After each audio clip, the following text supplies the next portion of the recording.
Ce programme vous est offert par Netskin. Ce programme vous est offert par Netskin.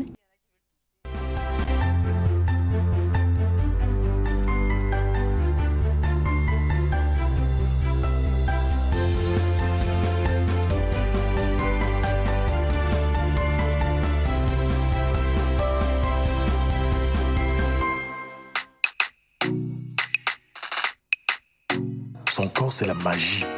Sa peau est douce, comme de la soie. Sa peau est éclatante, comme les rayons du soleil. Sérieux, elle dégage un parfum d'une douceur. Je me suis levé du lit en me demandant de quelle planète pouvait venir cette fille. Quand je suis entré dans la salle de bain, c'est alors que j'ai découvert la source de sa clarté, l'origine de l'éclat de sa peau. Netskin, savon antiseptique aux actifs bioéclaircissants. Netskin, idéal pour la santé et la clarté de ma peau. Bonsoir à tous, bienvenue dans le Royaume des femmes. Très heureuse de vous retrouver à nouveau dans le cadre de cette tribune libre ouverte exclusivement aux femmes. Sujet assez sensible ce soir, très peu de personnes osent en parler. Beaucoup de personnes en sont victimes. Ça peut commencer quand on est très jeune, parfois quand on est déjà un peu plus adulte. Les raisons, les causes sont multiples. Ce soir en tout cas, avec nos invités, nous allons contourner la question, nous allons apprécier un peu l'impact que cette dépendance, vous vous demanderez certainement de quoi elle parle. Alors ce soir, je vais aller tout de suite dans le vif du sujet, j'irai tout droit au but. Ce soir, nous parlons de la toxicomanie. Et la toxicomanie qui est donc une sorte de consommation abusive de certaines substances, notamment l'alcool, le tabac, la cocaïne, les amphétamines, caféine et autres.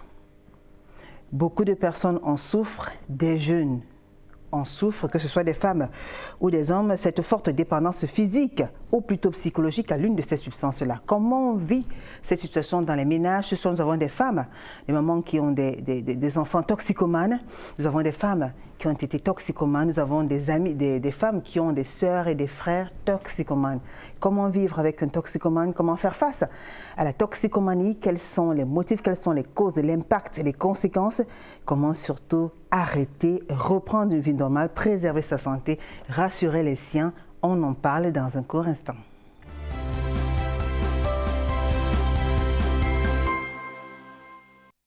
C'est un sujet qu'on a très souvent de la peine à aborder en société. Pourtant, c'est un véritable problème social, un fléau qui se vit dans nos familles, dans nos ménages, partout ailleurs. Qu'on soit concerné directement ou indirectement, quand on observe bien autour de nous, il y a toujours soit une sœur, soit un frère ou un parent qui est toxicomane, qui ne peut se passer soit de sa cigarette, de la drogue, de la caféine, amphétamine, autre. Ça dépend. Ce soir donc, pour en parler, j'accueille sur ce plateau Georgette Toko. Bonsoir à vous, Georgette. Bonsoir, Julie. Comment allez-vous, Georgette? Je vais très bien, Julie. Georgette Toko, vous êtes sûre que vous allez bien? Oh, pas tout à fait. Je vais bien quelque part non. Ouais. Quelque part, vous avez un cœur qui saigne. Un cœur qui saigne. Un corps une blessure assez profonde. Vraiment, très difficile profonde. à soigner, difficile à guérir. Difficile. Je ne sais quoi faire, vraiment. Ouais. Parce que j'ai un enfant qui est plongé dans cette substance de drogue. Vraiment, ça fait que je n'arrive pas à dormir, je n'arrive pas à digérer. Je me pose la question, où est-ce que j'ai failli ou bien comment ça s'est passé pour qu'on en arrive là. Vraiment, je passe des nuits très très difficiles pour cet enfant. Des nuits très difficiles. Ouais. Justement, vous parlez d'enfants, effectivement, vous en avez 4, avec plusieurs petits-enfants. Oui. Vous êtes mariée, vous êtes commerçante de profession, vous êtes dans la vente, la commercialisation des vêtements. Vous vivez au lieu du kilomètre 5 dans l'arrondissement de Douala 2e et oui, vous êtes la maman d'un toxicomane. Il s'agit de votre fils, de votre tout jeune fils qui est âgé de 23 ans. 23 ans. Il a commencé à 15 ans. 15 années. 15 ans. 15 ans. 15 ans. Qu'est-ce qui s'est passé? Oh Julie, je ne peux pas te dire exactement. Il a commencé à 15 ans en classe de 3e au lycée de Brazzaville. Et là, je n'ai pas constaté. J'ai su ça quand il était en classe de seconde au lycée technique de Koumassi. Parce qu'étant au lycée de Brazzaville, il a eu son B+, là-bas, il devait faire la technique, je l'ai inscrit au lycée technique de Koumassi. Alors là, n'étant pas là, j'étais sorti, on était à un deuil, nous tous, un deuil de la famille.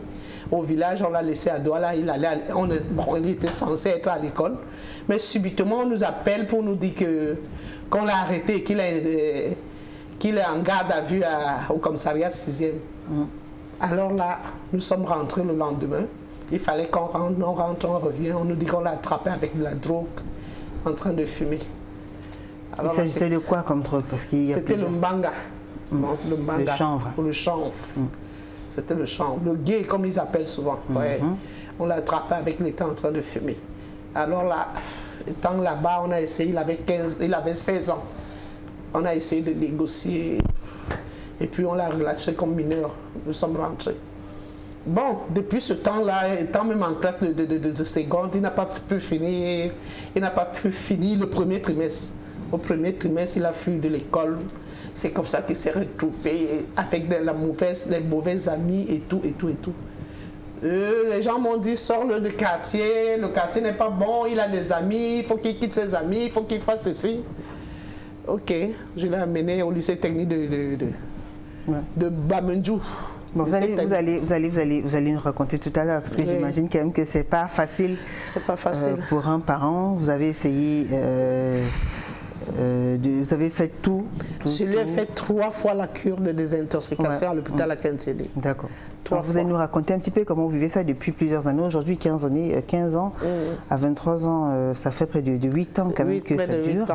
Un combat. Il n'est pas violent quand il... Non, pas du tout. Il est par contre, son pire, qu'est-ce qu'il fait de mal quand il est là? Ce qui est très très mauvais dans ça, c'est que quand il est en manque, tout ce qu'il trouve sur son chemin, il ramasse, il va vendre pour se procurer de la drogue. D'accord. Mais donc il est devenu un kleptomane, entre guillemets, c'est-à-dire tout le temps en train de voler, en train de piquer. Oui, de piquer des trucs pour vendre et puis... Mais il n'est pas violent, pas du tout. Très calme. Georgette Toko, 8 années, avec un fils toxicomane, tout jeune, alors qu'il n'a que 23 ans, ce n'est pas facile à vivre. C'est trop dur, Julie, c'est trop dur, c'est trop dur. On aura le temps d'en parler tout au long de ces 52 minutes, Georgette. Le temps pour moi de présenter Emione Djenang. Bonsoir, Emione. Bonsoir, madame. Vous allez bien? Je vais très bien, merci. Alors, Emione, vous êtes un couple, mère de 3 enfants, commerçante de profession. Vous faites exactement dans les affaires. Les affaires, vous êtes une femme d'affaires. Ça dit tout ce qui tombe sous la main, vous n'hésitez pas. Ça, c'est vrai. Terminé Saint-Michel, dans la 3e, vous vivez là-bas. Et vous avez un frère. Non seulement vous avez un frère toxicomane, mais une amie toxicomane. Oui. Dis donc, ça fait beaucoup quand même. Ça fait beaucoup, ça fait beaucoup. Alors, racontez-nous un petit peu. Vous préférez commencer par qui? Moi, je préfère commencer par les miens, puisque mon petit frère à moi, quand j'ai voulu lui reprocher d'être dans ce genre de situation, il m'a dit qu'il a pris ça de sa maman. Puisque tu ne peux pas porter un enfant dans le ventre et fumer et que l'enfant grandit et ne connaît pas aussi la cigarette. Donc vos parents aussi, c'était des toxicomanes? Si, ma mère, lui, elle fumait. Mais pas de la drogue, elle fumait la cigarette. Oui, bon, c'est toujours les dépendances. Ma maman, elle prenait de la cigarette, mais aujourd'hui, quand on en parle, mon papa, lui, fumait et il buvait en même temps. Ce qui faisait que j'ai grandi dans un cadre pas facile, quoi. Aujourd'hui, je rends grâce à Dieu puisque... j'ai trouvé mon chemin. D'accord. Alors, père et mère toxicomanes. Un fils qui dit, après que lui aussi soit livré à cette pratique, qu'il ait développé cette dépendance-là, il dit qu'il n'a pas pris loin. C'est-à-dire, il a suivi le chemin des parents. Quand j'ai voulu lui reprocher de ce qu'il fait, il m'a dit qu'il n'a pas pris ça loin. Ce qui m'a fait laisser la bouche sans parole. Wow. Comment vous avez fait? Quels étaient les débuts? Je vais dire comment. Les débuts, je constatais de temps à autre qu'il n'était pas. Il y avait le moment qu'il était très violent. Quand il était très violent, c'est des moments qu'il était en manque, quoi. Et j'étais la seule. Puisque tu ne pouvais pas lui demander quelque chose, il te répond normalement. Soit il est toujours toujours tendu, il n'est pas tranquille. Bon.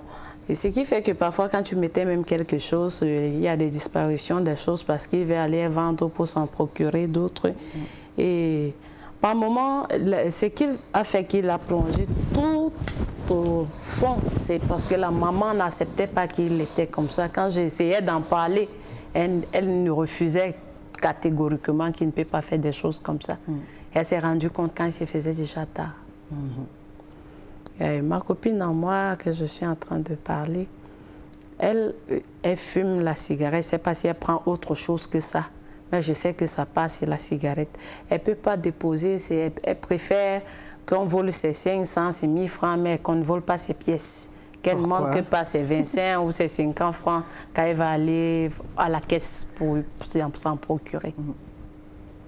C'est un peu ça. Et avec des enfants? Avec des enfants, elle a 3 enfants. Elle a 3 enfants. Elle aussi, elle est mère de 3 enfants. Et il y a même des enfants parfois qui se plaignent même de ça. Ses propres enfants se plaignent, mais elle dit qu'elle a essayé, elle ne sait pas comment elle peut faire pour s'en passer. Ouais, c'est pour ça qu'on parle de cette forte dépendance psychologique. Alors, vous n'êtes pas seul sur ce plateau, en plus de Georges Toko, Berthe Mouna est également avec nous. Bonsoir à vous, Berthe. Bonsoir, Julie. Comment allez-vous, Berthe? Je vais bien, Julie. Berthe Mouna, vous êtes fiancée, mère de 2 enfants, grand-mère de plusieurs petits-enfants, décoratrice de profession, vous vivez à Midi Plateau, dans l'arrondissement de la 5e. Et vous, alors, on parle pratiquement de vous, du moins dans le passé, parce que vous êtes une autre femme, vous êtes une nouvelle femme. Vous avez été toxicomane. Si, pendant longtemps. Pendant longtemps. Beaucoup d'années. Avec pas mal de, on va dire quoi, vous avez eu à quand même séjourner dans les prisons. Combien de fois? J'ai fait 10 fois la cellule. 10 fois la cellule? Oui. Waouh! Parce que vous étiez, quand vous étiez toxicomane? Si, quand j'étais toxicomane. Ouais. Alors racontez-nous, comment vous vous retrouvez dans ce milieu-là? Je me suis retrouvée dans ce milieu-là par rapport à l'amour. Parce qu'il y a aussi l'amour qui entraîne quelqu'un à aller très loin. D'accord. Donc votre partenaire de l'époque était aussi toxicomane? Si. Très bien, donc c'est lui qui vous a initié, disons ça. C'est lui qui m'amenait de temps en temps. D'abord, il m'amenait tous les soirs. D'accord. Il m'amenait tous les soirs. Bon, au fur et à mesure que j'allais, moi aussi je prenais goût. C'est comme ça. Vous amenez où quand on y va, comment ça se passe? Il m'amenait au ghetto. C'est comme ça qu'on appelle les endroits là où on vend. Ah, d'accord. C'est le ghetto. D'accord. Bon, il m'amenait souvent au ghetto. Et là, tout le monde, je veux dire, on se mélange ou alors le ghetto, se mélange, tout le monde est là. Les personnes de toutes les couches sociales, toutes les classes sociales sont représentées. Si, parce qu'il y a tout, on vend tout, on vend tout là. On vend le tramol, la taille, la cocaïne, le chanvre, le binotal. Tout ça, on vend ça là-bas. Et c'est vous qui choisissez ou alors c'est eux qui vous proposent? C'est vous qui choisissez. Très bien. Et on vous propose aussi. D'accord. Parce que ça ne peut pas manquer. Si on voit que bon, tu as l'argent, on va juste te proposer. Tu sais, si tu veux planer, si tu veux vraiment planer, tu peux avoir ce qui dépasse le chanvre ou bien ce qui dépasse la taille. Ouais. Voilà. Là, si tu es contente, tu dis bon, je vais un peu essayer. Bon, au fur et à mesure que tu essayes, c'est comme ça que tu t'enfonces. Et puis prochainement, peut-être on va te retrouver. Tu marches nu en route, on ne sait pas ce qui est arrivé, mais ils sont sans oublier que non, cette drogue-là n'est pas une drogue qu'on doit manger. D'accord. Vous choisissez quoi quand vous y alliez? Moi, je choisissais juste le chanvre. D'accord. Juste le chanvre. D'accord. Votre partenaire aussi? Oui, et ça vous fait... Alors, juste le chanvre. Alors, ça vous faisait quoi après? Vous partez quand nous sommes ensemble dans la maison? Si, on allait consommer à la maison parce qu'on avait notre petite chambre d'amour. D'accord. Oui. Donc, on allume l'encens et quand on finit de fumer, vous connaissez la suite. Ah non, on ne connaît pas la suite, c'est vous qui êtes en train de raconter. Il faudrait bien que vous nous racontiez. D'accord. Vous écoutez, nous sommes accrochés. Donc, on s'envoie en l'air à l'excès. Et à l'excès. Parce que c'était à l'excès.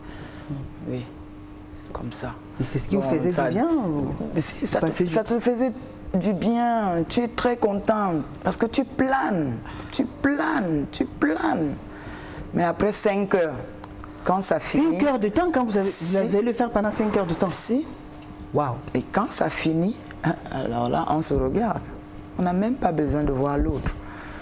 Parce que, certes, nous sommes amoureux, mais ce n'est pas un amour propre. C'est pas un amour propre. Ça veut dire que vous êtes amoureux de la chose que vous prenez. Vous n'êtes pas amoureux parce que vous aimez. Voilà. Peut-être qu'ils s'aimaient déjà. On s'aimait déjà. Voilà. On s'aimait déjà. Et ça, c'était comme un complément. Ah, d'accord. Comme un condiment. D'accord. Dans l'affaire, donc dans l'amitié qu'on qu'on exerçait à Et vous en à consommiez uniquement avant de... Enfin, avant... Oui, avant d'aller au lit. Au lit, Voilà, ouais. oui. Juste pour passer 5 heures de temps. 5 heures, oui. Waouh. En faisant l'amour. Oui. Donc, c'était comme ça. Bon, au fur et à mesure que ma famille me parlait, mes amis... Votre famille était au courant? Bien sûr. Comment ça? Si, mes frères étaient au courant. Comme ils ont fait pour découvrir? Ah, ça s'ignore pas. Parce que moi, je suis une maman. Donc, il y avait des moments, quand je rentrais dans mon sac, j'avais toujours peut-être ma petite bille là-dedans. Et quand mes frères voyaient ça, quand ils veulent prendre de l'argent, ils demandent que mais ça, c'est encore quoi? Une petite bille? Une petite bille attachée dans le papier kaki. D'accord, la bille... Papier ciment, quoi. La bille? Papier ciment. C'est quoi la bille à donner? Bon, on attache ça dans les petits paquets. Comme dans les poivres blancs, tu vois le petit paquet là, oui, c'est les petits paquets comme ça, avec le papier kaki, avec le papier kaki, qui est le papier ciment. Ah d'accord. Parce que ça garde la saveur. Pas un papier normal? Non. Non, non, c'est pas un papier normal, c'est un papier ciment. Il y a toujours un papier pour ça. Toujours un papier pour ça? Oui, et il y a un papier blanc pour ça. Ouais. Un papier blanc pour ça? Oui, tout blanc, bien fine, bien tracé, bien. Je vois ça toujours avec mon fils. Oui. Donc, c'est avec le papier là. Ça sent fort quand même, vous faites comment pour combattre les odeurs? Très fort, ça sent très fort. Vous faites comment alors pour combattre les odeurs? Bon, pour combattre l'odeur, on achète l'encens. L'encens, c'est un bâton, c'est 25. D'accord. 25 francs, donc on achète pour 100 francs 4 bâtons. Bon, je mélangeais les deux parce que je fumais la cigarette et je prenais aussi le chanvre. Donc quand vous voulez fumer, vous allumez l'encens? On allume d'abord l'encens, ça étouffe la chambre. Ça étouffe la chambre? Oui, et là maintenant quand on fume, l'odeur ne sort pas, c'est juste l'encens qui sort, mais quand quelqu'un ne veut pas aussi l'odeur de l'encens, il va parler. Il va dire, mais pourquoi vous allumez l'encens? Parce qu'on sait que l'encens, dorénavant, c'est un truc spirituel. Tout à fait, on dit que ça combat les mauvais spirituel, esprits. voilà, ça combat les mauvais esprits. On nous demande, est-ce que vous faites déjà les trucs spirituels? On dit non. Il y a les moustiques, il y a, mais pourtant que c'est juste pour atténuer l'odeur du chanvre. Alors, vous avez développé cette toxicomanie-là au point de faire la cellule 10 fois. Oui. Pourquoi ils vous ont arrêté, Parce qu'à l'époque, j'ai eu à vendre. Ah d'accord. J'ai eu à vendre. Et comment ça se vend? Comment J'attachais dans le papier kaki avec mon petit papier. C'est 100 francs. Quand il y a beaucoup de vendeurs, c'est 50. Et si je n'ai rien à faire, je vends peut-être 10 000, 5 000.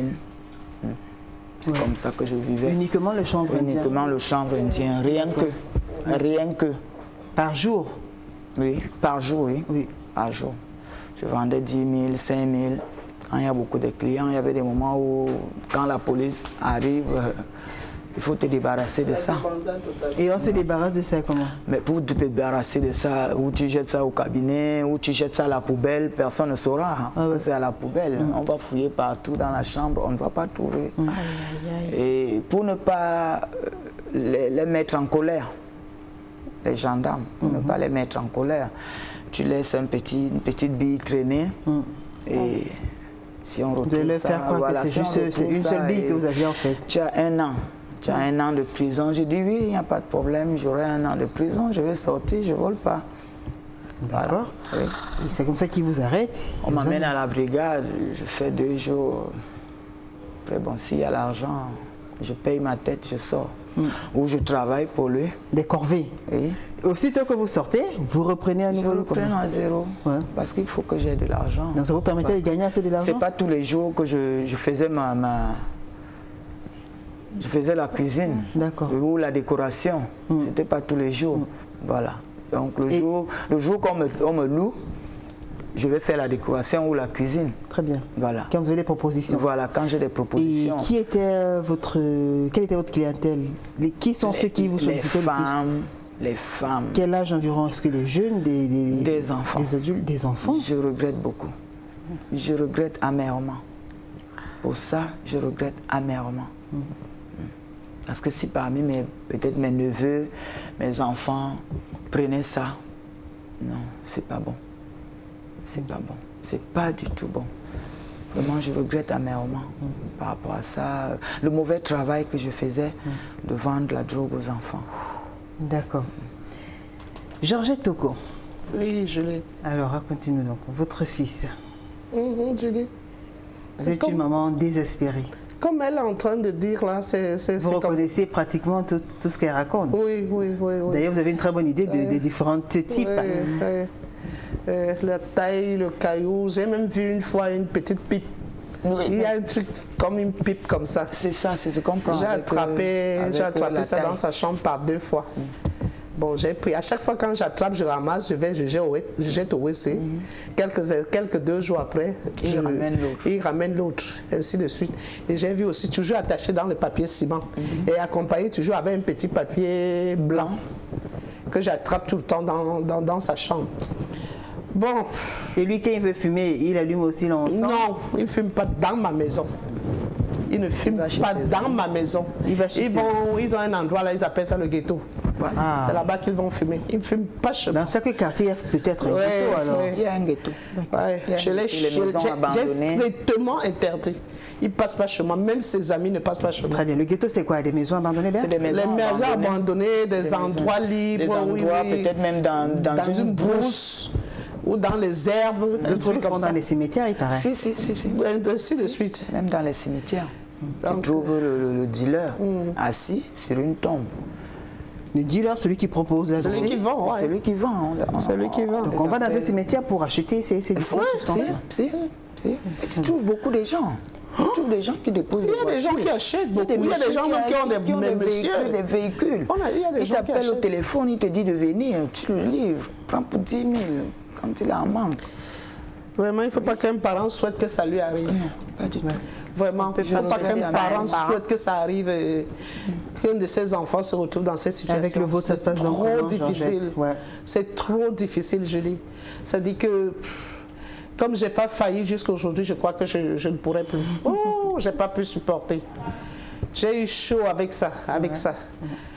Oh, aujourd'hui, je me suis un peu débarrassée parce que je me suis dit, bon, la vie est un choix. Et puis, peut-être que le Seigneur a permis qu'il se retrouve sur ce chemin ce jour. Lui seul, je lui laisse le dernier mot. Lui seul saura quoi faire. Parce que je lui ai fait la cure de désintoxication 3 fois. Il a changé les établissements scolaires plusieurs fois parce que vous pensiez que c'était de la mauvaise compagnie. Oui, la mauvaise compagnie. Et à chaque fois, après chaque cure, je le sors du quartier. Je m'en vais lui laisser quelque part. Quand je lui laisse... Parce qu'apparemment, quand on te fait une cure de désintoxication, quand tu es en phase de rééducation, là, tu tombes malade automatiquement. Automatiquement, tu tombes malade. Tu as des douleurs de ventre, tu as le palu, parce que c'est en train de sortir. Il y a des douleurs au niveau des côtes aussi. Oui, c'est en train de sortir. Et à chaque fois, quand j'allais le laisser là où je le cachais, il tombait malade. Quand il tombe malade, maintenant, je le ramène pour le soigner. Dès que je le ramène, je le soigne. 2 jours après, il replonge. Il replonge. C'est comme ça que je recommence avec la cure. Il a un psychiatre qui le suit à la Quintilie, son psychiatre à la Quintilie. À chaque fois, je l'amène et puis, avec tout ce que j'ai déjà fait, je suis à bout. Il pique seulement dans la maison, bien il pique un peu partout, même au quartier, partout. Même au quartier. Oh là là. Même au quartier. Alors, mais il n'entre pas chez les gens. Ah, là, lui, il a un système. Il te voit, par exemple, s'il voit un enfant qui est en train de passer avec un téléphone, tu donnes un téléphone à l'enfant, ou bien va me faire quoi, il prend. Il dit, attends, je vais appeler. Il fait semblant de se reculer. Je vais appeler, le voilà, il est parti. Il s'en va, il va. Il va se procurer ça. Mais il n'entre pas dans les maisons. Pas encore, il n'est pas encore à ce niveau. Il n'est pas encore à ce niveau. Mais on ne souhaite pas que ça arrive, hein, mais ça peut arriver. Non, je dis qu'il n'est pas encore à ce niveau. Oui, je mais il est même déjà en train de prendre la maison. Ça veut dire que le jour qu'il n'y aura plus rien à la maison, il va se retrouver quelque part. Parce qu'il a presque tout vendu dans la maison. Donc vous êtes en insécurité, vous êtes en insécurité chez vous et pire encore, c'est votre enfant qui vous met dans une insécurité totale. Qui vous plonge dans une insécurité je sors avec les clés. J'entre avec les clés, je sors avec les clés. Je suis prisonnière chez moi-même. Je suis prisonnière chez moi-même. Vraiment. Vous avez essayé de parler avec lui dans le cas de... Chaque fois. Chaque C'est fois. tous les jours que je Bon, parle. on parle souvent aussi des prières, des choses tous comme les ça. jours. Je commence les prières avec lui, il engage. Tu vois comment il ressent, il a envie de sortir de là. Mais c'est plus fort que lui. Je l'amène. C'est lui-même, même les cures, c'est lui qui me demande, maman, je veux la cure de désintoxication. Je l'amène. Je vais rencontrer des spécialistes pour qu'on puisse l'aider à... Oui. Vous avez vu qui, par exemple? Je suis allée chez les marabouts, je suis allée dans les églises réveillées. Je suis même entrée dans les églises où on retire les chaussures, on porte les habits, les vêtements blancs et puis on retire les chaussures avant d'entrer. Ce qui marche. J'ai fait des prières. J'ai fait des prières. Je suis entrée partout. Je suis allée chez des marabouts qui m'ont pris de l'argent. D'autres m'ont dit, il faut trois moutons, il faut 2 boucs, il faut ceci que j'ai payé. J'ai remué ciel et terre pour le sortir de là. Je vous jure, je suis à bout. Dans le cas de... Enfin, Emion, par exemple, qui a son frère qui est toxicomane, parle de l'héritage, entre guillemets, des parents. Vous ne fumez pas. C'est comme... c'est ce qu'il lui dit. Eh bien, c'est ce qu'il dit. Mais en même temps, on va pas signer le fait que pour un enfant qui a l'habitude de voir son père fumer tout le temps, sa mère fumer tout le temps, il peut être tenté aussi, ça dépend. Parce qu'il y a des enfants qui sont quand même faibles de ça. Lui, il a eu des tentations parce qu'il voyait ses parents fumer. La preuve, quand il vous le dit que je n'ai pas copié la loi, il fait tout de suite allusion à ses géniteurs. Alors, vous, dans votre cas, Georgette, vous n'avez jamais eu à tirer... Son père fumait. D'accord. Son père fumait. Ok. La cigarette. Énormément? Non. Pas énormément. Mais il fumait quand même, les enfants, vous voyez? Il fumait quand même, non. Je crois que quand il fumait, même cet enfant, il était encore tout petit. Mais depuis petits, que cet enfant-là... Il n'oublie rien, les enfants. Peut-être que c'est ça, hein, je ne sais pas. Oui. Je ne sais pas. Je ne sais pas. Bon, vous qui mais avez fait... moi, ce que je sais, c'est que c'est la mauvaise compagnie. Le mien, c'est la mauvaise compagnie. Mais puisque vous avez changé, et si c'est une mauvaise compagnie, Georgette, vous l'avez changé d'établissement scolaire. Je change pour qu'il ait une nouvelle compagnie. Change de nouveau quartier, n'est-ce pas? Oui. Il part. Là où il reste, il est tranquille. C'est quand il revient au quartier qu'il rechute. Il reprend à zéro. Il ne rechute pas par là-bas. C'est pas là-bas qu'il rechute, c'est quand il revient qu'il rechute. À chaque fois, quand je lui change de quartier, quand il revient, il rechute. Et chaque fois, vous êtes en larmes, vous pleurez, vous avez mal. Surtout quand il ramasse les choses-là. Ouais. Parce que je lui ai toujours dit, la vie est un choix, mon fils. C'est pour toi que je suis en train de bagarrer, ce n'est pas pour moi. Si tu peux, si tu as choisi fumer, s'il te plaît, fume sans voler. Parce que j'imagine que ça fait mal quand même, maman, d'entendre qu'on appelle son fils, qu'on appelle son fils voleur. À chaque fois quand on cogne à ma porte, si je suis couché, là maintenant qu'il n'est pas là, quand on fait papa, vous sursautez. Je suis sauté. Mon cœur fait un bond. Tu te dis, c'est peut-être la gendarmerie. Parfois, c'est tout un monde qui est devant ma porte. Ah, voilà. Waouh. Parfois, c'est tout un quartier. Wow. Oh, Julie. Je suis dépassée. Vraiment, si sur ce plateau, si les gens qui me comprennent, s'ils peuvent vraiment, s'ils ont déjà eu des cas comme ça et qu'ils ont pu sauver leurs enfants, vraiment, que les gens là m'écrivent pour m'aider. Vraiment, je suis à bout. Je suis dépassée, je ne sais plus quoi faire. Je dis actuellement où je suis, je ne sais même pas là où il se trouve. Je ne sais pas s'il a envie ou pas. Je ne sais, je vous dis que je ne sais pas. Si, je sais pas. Ça fait combien de temps que vous n'avez pas eu de ces nouvelles? Semaine. Une semaine. Après qu'il ait commis en cours. Après qu'il ait pris le téléphone de son père. Non, il est avec ses amis. Peut-être qu'il vous regarde. S'il vous regarde, qu'est-ce que vous lui dites? S'il me voit qu'il rentre, papa, le tout, ce n'est pas de rester là-bas. Parce qu'en restant là-bas, il se perfectionne en plus. Qu'il rentre. Je ne l'ai pas mis dehors. Qu'il rentre. Il a pris. Ce n'est pas la première fois. Même le mien, il avait pris. S'il avait pris le mien, et il a pris pour son père, moi, ça ne me surprend pas. Parce qu'il n'a qu'à rentrer, qu'il ne reste pas là-bas. Et c'est le dernier de vos enfants, en fait. Il a des grands frères et des grandes sœurs. Oui. On a tout fait. Ses sœurs ont tout fait. Ses grands frères ont tout fait. Qui fait mal. Et apparemment, maintenant, il a abandonné à moi-même. Il a abandonné tout le monde. Le fait d'être abandonné, c'est parce que quand tu vis une situation avec quelqu'un, qu'à chaque fois tu cherches à le ramener, et que tu constates qu'il s'enfonce seulement. Il ne fait que s'enfoncer. Ça fait que les choses s'aggravent. Ça fait mal. Ça fait très mal. Oui. Parce que quand tu essayes de ramener quelqu'un et tu Parce qu'il ne fait aucun effort. Il est en train de faire aucun effort. La dernière fois, il m'a amené un monsieur, lui-même. Apparemment, le monsieur là vend des produits pour les intoxications. Les intoxications. Exactement. Un papa, un bon papa, ce n'est même pas un papa bien âgé. Il passe souvent dans les ghettos. Quand il arrive là-bas, il trouve si tu veux sortir de là, il t'aide à sortir de là. C'est lui maintenant qui m'amène le monsieur, il me dit, maman, le monsieur si, j'ai vu quelqu'un à qui il a donné les médicaments, le monsieur s'en est sorti. Ouais. J'ai dit, ok. Vous êtes vrai, le monsieur m'a dit, maman, je vends ce médicament à tel prix, mais je vais te donner tester. Je te laisse à ce petit prix-là. Prends, tu vas tester. C'est l'enfant qui me dit, je voulais prendre un sachet. L'enfant me dit, non, prends 2 sachets, prends 2 sachets. Malheureusement, j'ai pris les 2 sachets. On n'a pas pu utiliser. Il y a eu des petits trucs qui se sont passés à la maison. On n'a pas pu utiliser. Je ne vais pas raconter ça ici. Pourquoi on a jeté? Non. Il a jeté peut-être? Non, il n'a pas jeté. D'accord. Donc après, 2 jours, 1 semaine après, puisqu'il y avait un numéro de téléphone, j'ai appelé le monsieur, je lui ai dit, bon voilà, le produit, je n'ai pas pu utiliser parce que. Il dit, ok, je reviens. Il est passé, il m'a redonné le même produit. Et ce produit, pour le boire, il faut le boire avec 1,5 litre d'eau qu'il faut bouillir et acheter le manga. Acheter le manga même, de 100 francs, mettre là-bas et mettre son produit là-dedans avant de boire. Wow. Je lui ai donné l'argent d'aller acheter le manga. Même l'argent. Même le manga. Le produit peut consommer. Le produit, non, j'ai encore le produit avec moi.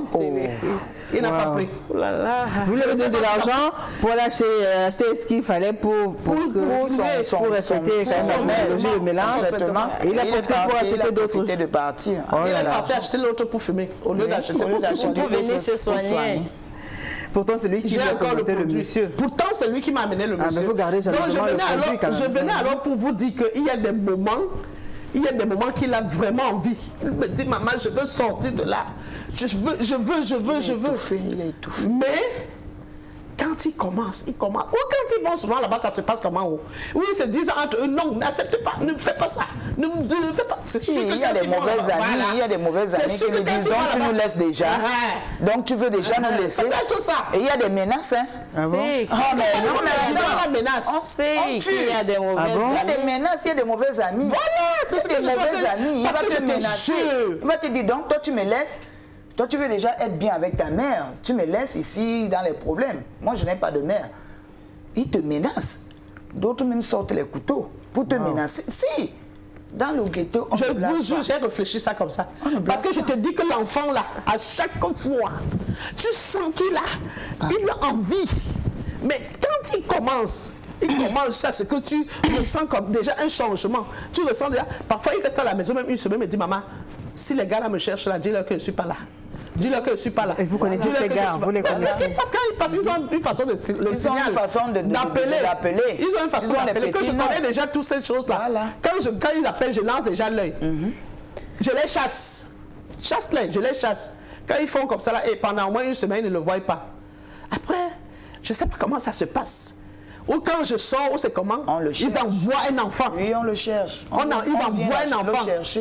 On vient maintenant, je viens trouver qu'il est sorti. Et quand il sort, le même jour qu'il sort là, il recommence.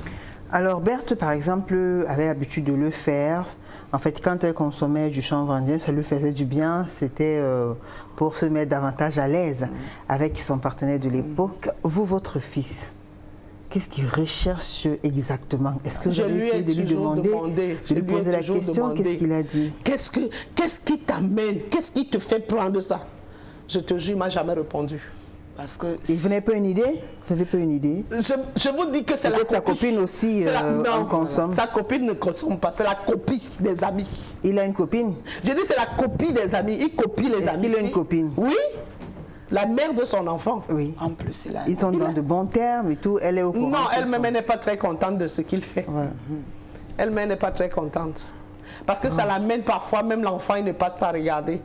Tu lui donnes par exemple 5 000, tu lui dis que bon, ça c'est pour l'enfant, va donner à l'enfant. Il va passer directement à la drogue avec. Il a un petit truc, il ne peut pas, il va passer directement à la drogue avec. Il ne peut pas donner. Pas facile, Emion. Racontez-nous aussi quand même. Waouh. C'est trop dur. Quand la maman est en train de parler, en tant que maman, ça me touche beaucoup. Et en tant qu'enfant qui a grandi avec quelqu'un qui est avec cette habitude-là, pour moi, ça me désoriente encore plus. Puisque j'ai grandi, mes parents étaient séparés. Ma maman était de son côté, elle fumait. Mon père, il fumait, il buvait et j'habitais juste seulement nous deux dans la maison. Et avec les nuits où je passais la nuit à la maison toute seule, qu'il a bu, peut-être il est tombé dans une rigole où il est couché quelque part, il dort. Je suis sur le lit, je dors toute petite en attendant que papa rentre. Ça fait quoi de vivre ça, de voir son père ivre? Endormi dans un... Je ne sais pas comment je vais vous raconter ça. Dans une rigole. Qu'il repose en paix. Je ne sais pas comment je vais vous raconter ça. C'est juste une façon de dire que quand vous êtes entouré avec des gens qui prennent des substances, des gens que vous aimez, qui prennent des choses que vous ne pouvez pas expliquer, ça fait mal, quoi. Je ne trouve pas le mot. Je trouve pas le mot. Et votre petit frère aujourd'hui, Aujourd'hui, mon petit frère, actuellement, je suis en train de vous parler, il est derrière les barreaux. Oui. Et jusqu'aujourd'hui, moi, en tant que sa grande sœur, il n'a jamais pris la peine de me dire comment il a fait pour se retrouver là-bas. Je ne sais pas. Tantôt, quand je suis allée, tantôt on dit qu'on lui a trouvé avec des substances illicites. On a dit trop de choses. Donc pour finir, moi-même j'ai dit non, s'il est là-bas, il va falloir qu'il se repose un peu. Il va falloir qu'il prenne des leçons. Puisque si dehors, il a l'habitude de s'en procurer 5-6 fois par jour, je ne pense pas que là-bas, il va le faire. Mais il n'y en a pas encore en prison? Comme d'habitude. Moi, je ne connais rien là-bas. Il y en a. Ah bon, Berthe? Il y en a. Il n'y a pas ça où? Le commerce se poursuit. Il n'y a pas ça où? Je dis bien, il y en a. Le tout, c'est d'avoir l'argent en prison. Tu vas avoir ça. C'est tout. Mais si. Bon, attendez. D'avoir l'argent. Vous avez des preuves. Ça veut dire qu'il n'y a pas un endroit où on peut échapper à ça. C'est toi-même qui dois t'échapper de ça. Tu dois t'échapper toi-même. C'est toi. Mais quand on est dépendant, ça devient comme ça d'addiction, c'est pas évident. Oui. C'est la première fois que votre frère soit incarcéré? La première fois qu'il soit incarcéré... Est-ce que c'est la première fois ou pas? Moi, je sais que c'est la première fois. Mais il a fait la cellule. Déjà une fois, mais pas la prison. D'accord. Déjà, il a fait 3 jours en cellule de 15e à Bonabéry. Il a fait peut-être 3 jours. Toujours pour les mêmes motifs? Non, ce n'était pas pour les mêmes motifs. Cette fois-là, il avait une moto où on l'a pris avec, on l'avait donné une moto à condition vente. Après, il est rentré un matin, il a dit qu'on a volé la moto. Et le propriétaire de la moto... Il lui a demandé de payer. Oui. C'est lui qui l'a amené le fermer pour ça. Et votre copine alors qui est aussi toxicomane? Ma copine, parfois moi je lui pose la question de savoir vraiment ce qui l'anime ce qui la motive à consommer ces substances. Elle a dit, la première fois, puisqu'on a l'habitude de parler, elle a dit c'est la déception qui l'a amenée jusqu'à ce niveau-là. Il y a des gens qui lui ont conseillé. Au début, puisqu'elle s'enfonçait trop, et elle a rencontré aussi des gens qui avaient l'habitude de prendre un peu de petits trucs comme ça. On a dit, bon, quand tu fumes, ça te calme, ça fait tu n'es pas trop tendu, ça te détend, c'est monté. Et c'est comme ça qu'elle a commencé au fur et à mesure pour finir. Elle s'est enfoncée. Aujourd'hui, elle ne peut plus s'en passer. Elle ne peut plus s'en passer. Elle ne peut plus s'en passer. Merci à vous, mesdames. On va observer une courte pause. C'est le moment, vous le savez, vous qui nous regardez, de nous envoyer vos témoignages et réactions à travers plusieurs plateformes. Déjà, l'émission en direct de la page officielle de Equinox. Allez sur Facebook, tapez juste Equinox TV. Également sur la page officielle Parole de Famille TV 2015. Envoyez-nous des SMS. Faites-nous part de vos différentes expériences et témoignages. Vous avez été toxicomane, vous avez des proches qui sont toxicomanes, comment vous avez fait pour les récupérer, quel est le combat que vous avez mené pour pouvoir poursuivre une vie normale. On écoute attentivement ce Vox Pop. Je vous amène dans le département de Bamboutos, dans la région de l'Ouest du Cameroun, plus précisément en Bouddha. On écoute attentivement. Plus tard, je vous dirai qui était derrière le micro. Merci.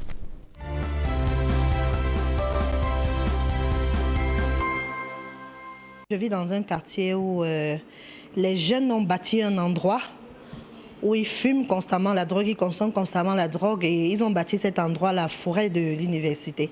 L'université de la forêt, autant pour moi. À toute heure, vous les voyez entrer, vous les voyez ressortir, ils sont plus pareils.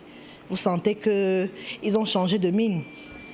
Ils consomment des substances un peu fortes et ça se passe tous les jours, du matin jusqu'au soir. Ce qui pousse les gens, surtout les jeunes aujourd'hui, c'est l'imitation. Et plus tard, même quand ils veulent laisser, il n'y a plus moyen parce que ça a pris. La nicotine est entrée dans le sang, ça crée en lui un besoin tel que même après avoir mangé, il sent toujours qu'il a quelque chose qui manque. La drogue est un véritable danger qu'il faut dénoncer avec la dernière énergie. La drogue n'est pas bonne, la drogue rend fou. Et je ne conseille pas les gens de prendre ça parce que j'ai beaucoup de gens que ça a détruit dans mon quartier. D'autres sont même morts, surtout des jeunes. Moi, je pense que la drogue, c'est une forme de lâcheté. C'est une façon de fuir leurs problèmes, de fuir la réalité, de ne pas faire face aux affronts de la vie. Rien de positif, rien. Vraiment rien de positif. C'est du gâchis. Je ne sais pas pourquoi ils le font, je ne sais pas ce que ça les apporte. Et même si ça les apporte quelque chose, ça doit être momentané. Est-ce que vous pouvez, au-delà de tout ce que vous avez cité là, épouser au moins si une femme utilise la drogue comme sport favori? Non, là c'est carrément impossible. Parce qu'en le faisant, vous savez que nous tombons dans tous les risques. Parce que si elle est déjà dépendante, rien n'exclut le fait qu'un jour elle peut vous assassiner. Tout simplement pour avoir de l'argent, pour acheter, n'est-ce pas, ces stupéfiants-là. Parce que vous savez, ces stupéfiants coûtent parfois cher. Et il faut des moyens pour s'en procurer. Et quand on est dépendant, on est capable de tout. Avoir une femme, une épouse qui fume, c'est très dangereux. Puisque la nicotine, je veux dire, le bang n'est pas bon d'abord pour la santé. Et vous voyez souvent certains fous dans la rue comme ça, c'est ça peut-être parfois qui les rend fous. Me mettre en couple avec ce genre de personnes, ce sera difficile pour moi. Ce sera difficile.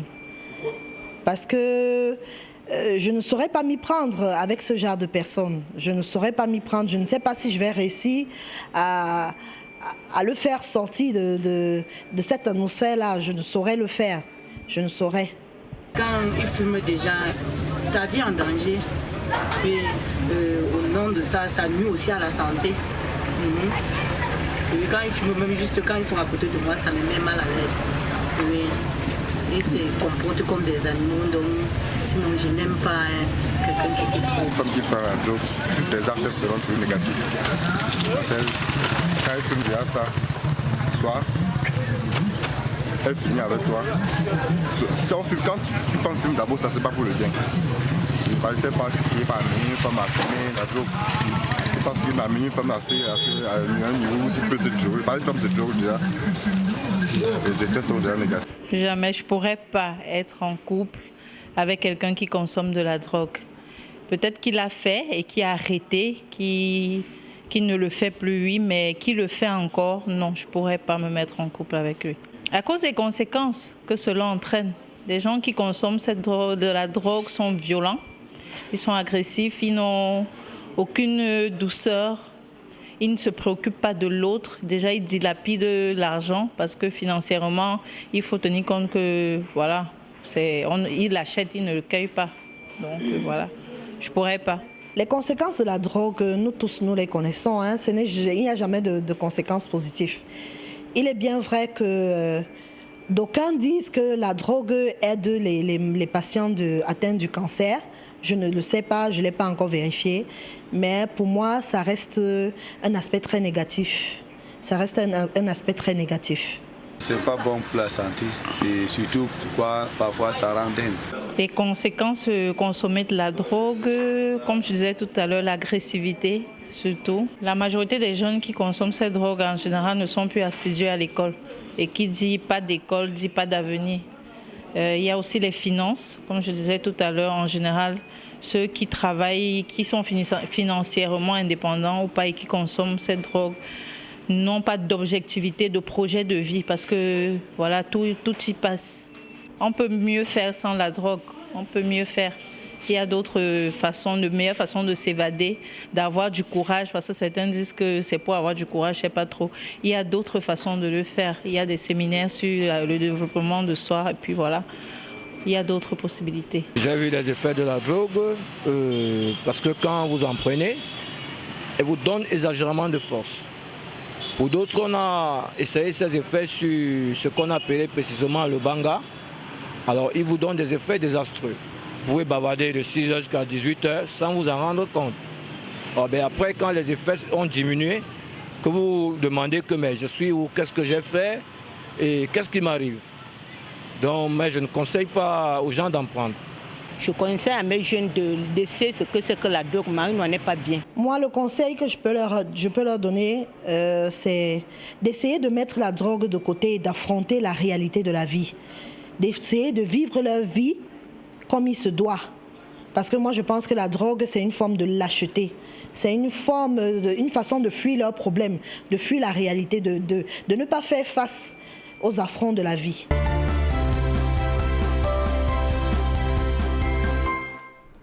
De retour sur le plateau de Parole de Femmes. Si vous nous rejoignez juste à l'instant, sachez que ce soir, nous parlons de la toxicomanie, nous parlons de la drogue, cette substance dangereuse. Avant de revenir vers vous, mes chers invités, nous voulons dire un merci spécial à Raphaël Teko, le correspondant d'Equinox Télévision à Bouddha, qui a...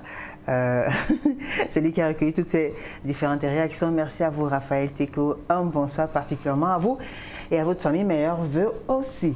Alors, mesdames, on va tout de suite accueillir sur ce plateau Cécile Mbazoua. Bonsoir, Cécile. Bonsoir, Julie. Comment allez-vous? Ça va bien. Cécile Mbazoua, vous êtes célibataire, mère de 5 enfants. Vous vivez à Lopome, dans l'arrondissement de la 5e. Vous êtes commerçante et vous nous suivez depuis le début de ce programme. Vous n'étiez pas loin, vous étiez juste à côté. C'est ça. Dites-nous alors, d'entrée de jeu. Voilà. Moi, ce que je voudrais parler à propos de la drogue, c'est-à-dire que ces enfants qui fument là, il est bien vrai qu'il y a des adultes qui le font, mais je veux beaucoup m'attarder sur ces enfants qui fument là, parce que quand je constate et ce que je vois que les parents sont pour beaucoup de choses. Oui. Quand je le dis parce que qu'est-ce qu'il faut? Il faut d'abord, un suivi. Ces enfants qui se perdent dans la drogue là n'ont pas de suivi. Parce qu'il est inadmissible que tu as des enfants à la maison et qui se mettent à fumer sans que tu ne sois au courant, jusqu'à ce que cet enfant arrive à un niveau où il ne faut pas. Hein, Julie? Oui. Moi, j'accuse beaucoup les parents. Comment ça? Parce que j'ai vécu avec ces enfants. C'est-à-dire que j'habite où ils sont quelque part là. Quand je les vois faire, je vois d'autres se déplacer de leur maison et aller les retrouver, apprendre à fumer avec eux.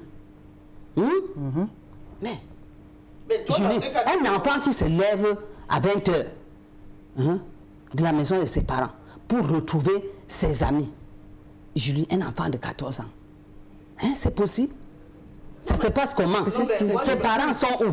Moi, je me Peut-être qu'ils sont endormis. C'est possible. Dans des situations comme ça, toi, le parent, la mère d'enfant, qui est en train de voir que cet enfant qui n'a pas encore commencé à fumer la drogue et que d'autres sont déjà en train de fumer, lui qui part de chez eux, tu le vois partir de chez eux pour aller se retrouver avec ceux qui fument. Toi, ton rôle dans ça, c'est quoi? Mon rôle dans ça, Julie, si je suis arrivée ici, c'est pour ça. Oui, qu'est-ce que mon rôle dans ça, c'est de leur chasser?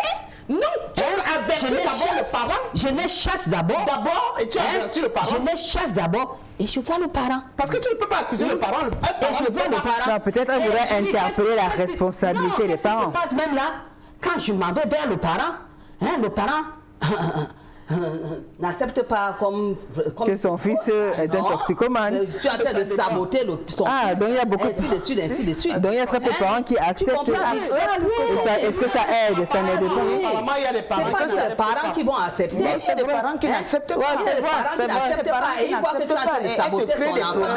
Ah oui? Mais là, c'est pour l'intérêt de l'enfant, alors? Je ne sais pas. Qu'est-ce que je fais souvent?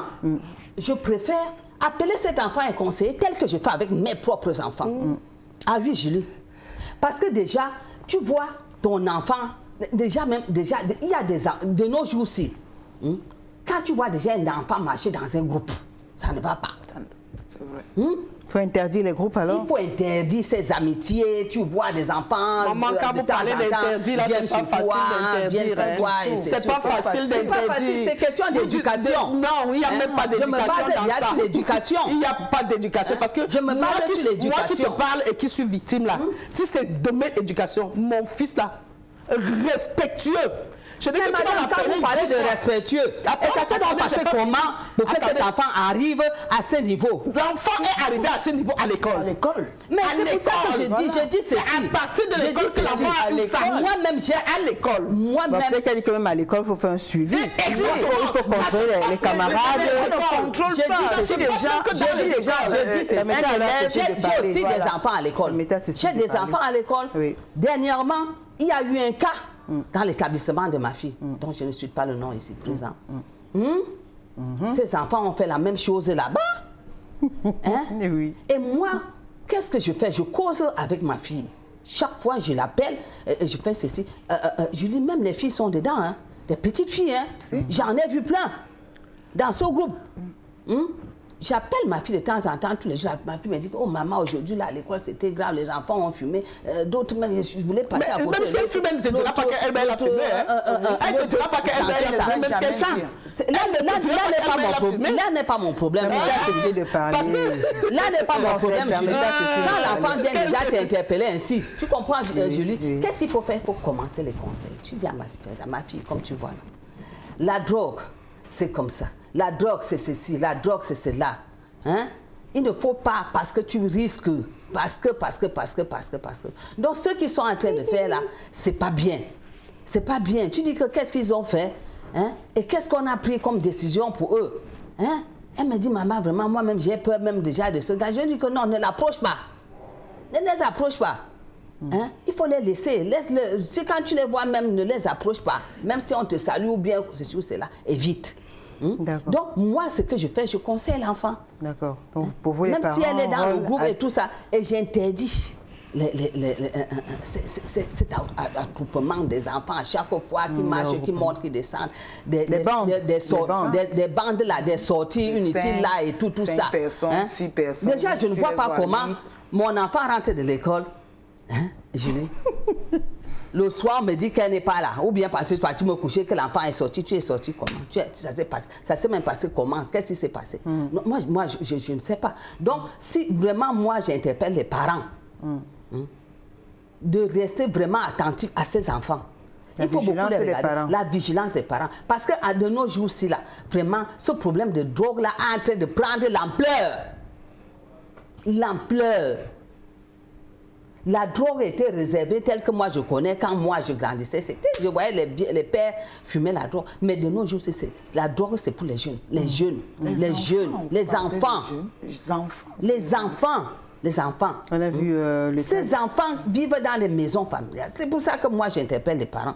Hein? Donc par exemple, il y a les parents aussi devraient peut-être corriger certaines attitudes, peut-être ne pas fumer devant les enfants. Parce qu'on a vu le cas d'Emion qui était là à la première partie de ce programme qui a dit que son frère qui est devenu toxicomane lui a dit ce sont les parents qui m'ont appris à le faire, donc je n'ai pas appris ça quelque part. Une façon de dire que c'est héréditaire. Une façon de dire qu'il est hérité, entre guillemets, des parents.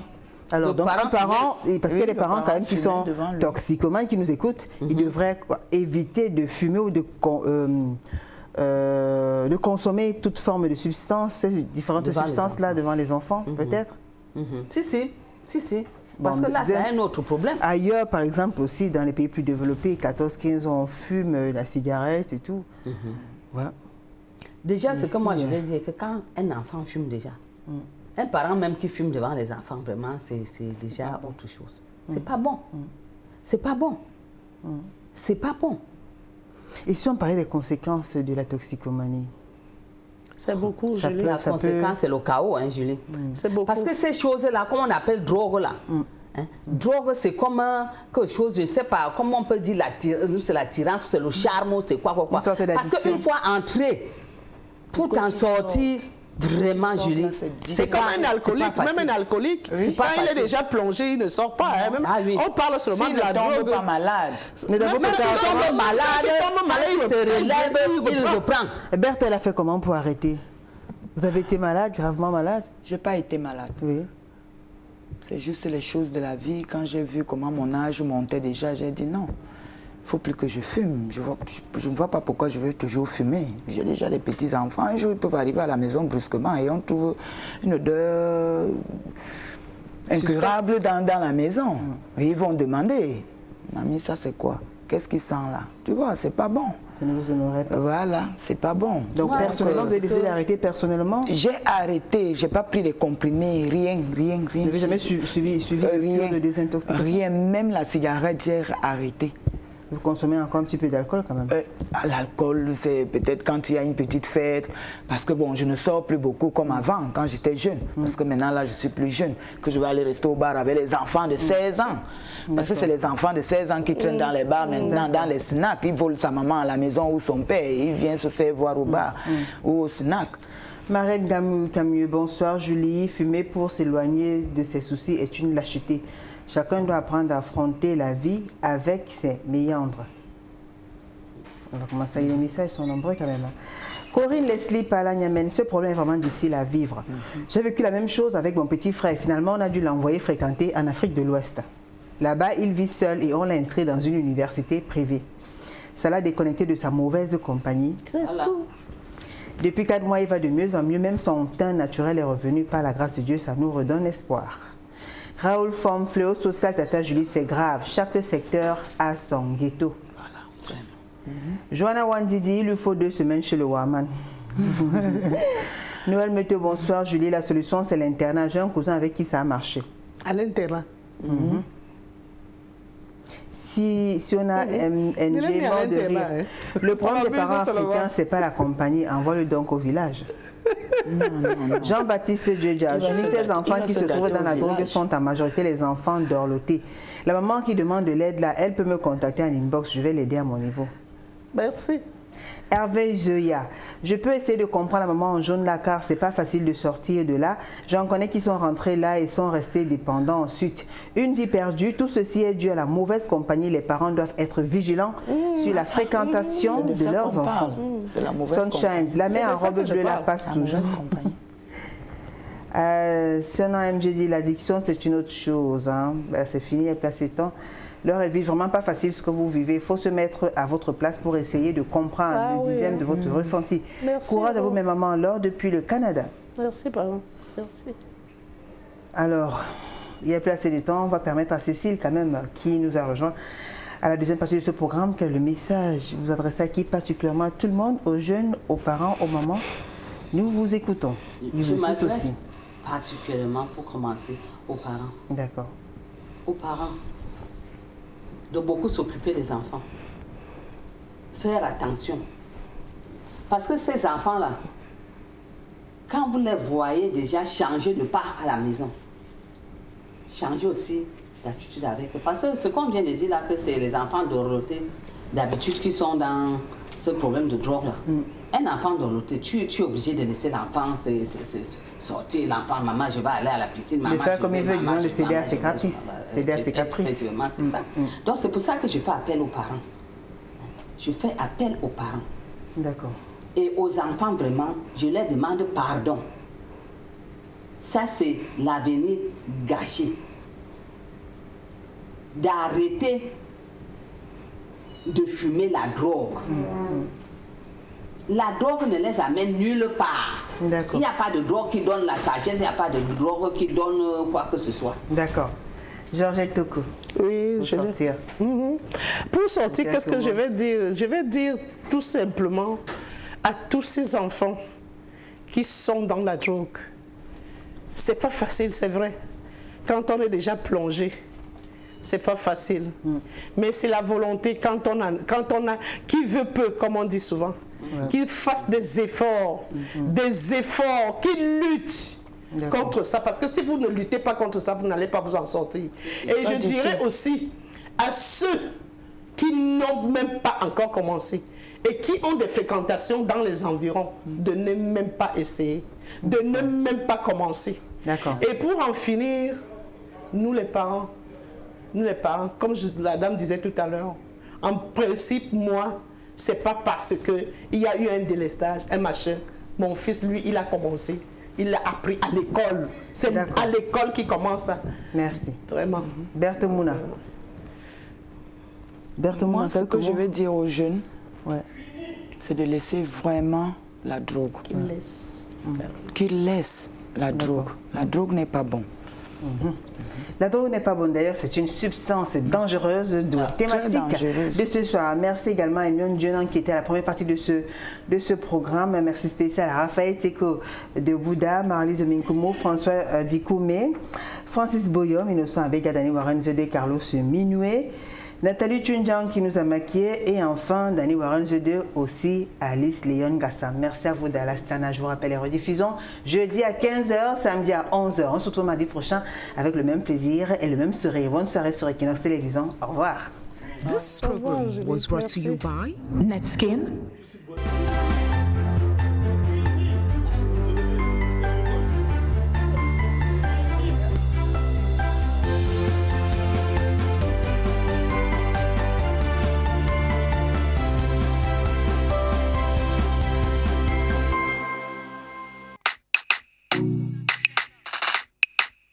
Her body marvels, perfectly smoothing,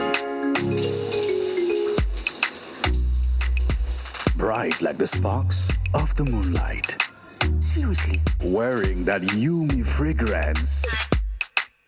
Oh gosh, from which planet may she be coming from? I had to switch to the bathroom to discover her secret spice. That soap which cleanses all the black spots. Netskin, the light of antiseptic soap. Netskin, the best for my glow.